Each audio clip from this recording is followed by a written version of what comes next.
So we'd like to just begin with the organizations that we're party to.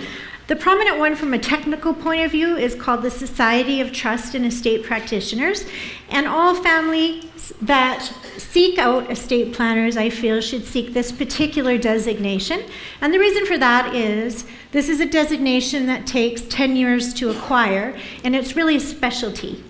So I call it the cardiologist of estate planning. But it really is important that your technicians you're working with have these kind of credentials, because the legislation has become exceptionally complicated and our family's dynamics have become complicated. Most of us have assets in many jurisdictions, or we have children in many jurisdictions, and so it does complicate your estate and affairs. So from that point of view, the organization that I really want to highlight tonight, however, is not a technical organization, but an organization you may find interesting. It's called the Canadian Advisors of Seniors, and it's a really unique organization, and I want to share with you why. Just by way of hands tonight, could I just ask the audience if you have a family friend or a family member that's over the age of 80? And what about 90? Look at the hands. Anyone know someone who's 100? Did you know that in Canada right now there are 4,800 people who are 100? And in the next 15 years, there will be 50,000 people who are 100. This is the first time in mankind's history more people will be over 65 than under. It's a phenomenon. We don't know what to expect because it's new and we've never explored this before. Why is this important in your estate plan? It's fundamentally important because good estate planning should not be about dying. I know I'm an estate planner and you would think I think it's about dying, but I don't.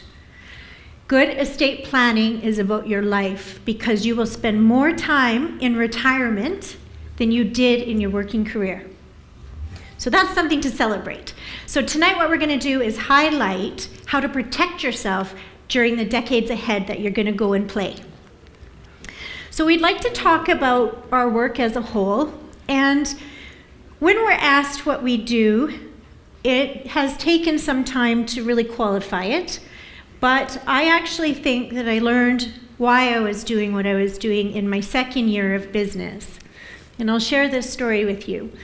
I met this really lovely lady. She was in her mid-80s, and her name was Anne.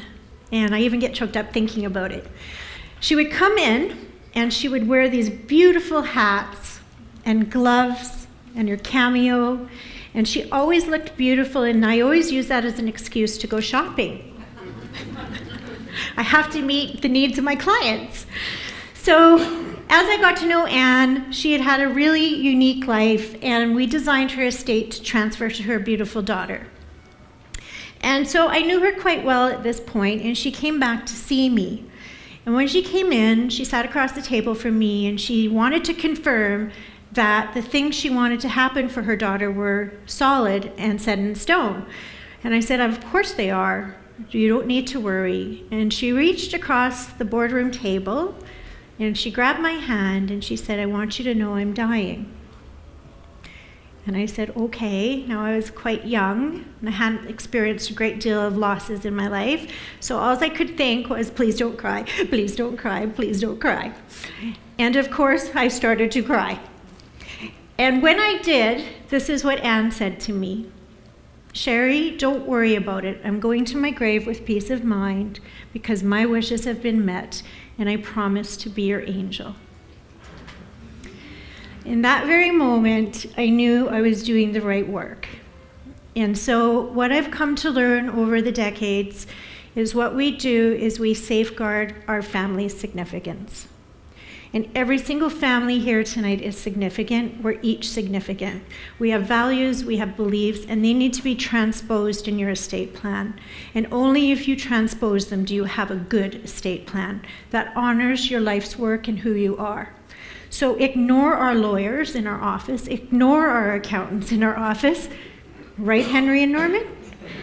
The reason I pick on those gentlemen is they're both accountants and lawyers, and so they're really mentally confused.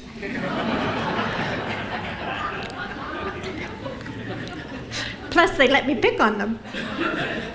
So, I want to say that the driving force of your estate plan should be you. And so we always say in your estate, your life plan should be the focus of your planning.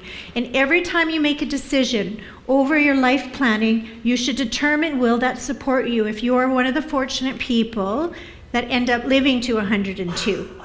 And if you are, you want to make sure your estate plan is designed that way. So the focus of your estate planning should be your life plan. The secondary plan that unfolds from a life plan is if you plan for yourself well and protect yourself in retirement, you are naturally protecting your family and charities anyway. But if you don't protect yourself through your ages of retirement, we haven't protected your children anyway if you've lost your estate. So the first focus should be you. And ultimately, I always compare it to putting on your mask if you're in an airplane before you help the children. And this is true of estate planning. So although we focus on the life plan, we do obviously at some juncture focus on the legacy plan, but that's derived from the fact we've done the life plan. And really, tax planning and legal planning are your tools to support your goals and objectives in your life plan. They shouldn't control the plan. They should help support your goals and objectives.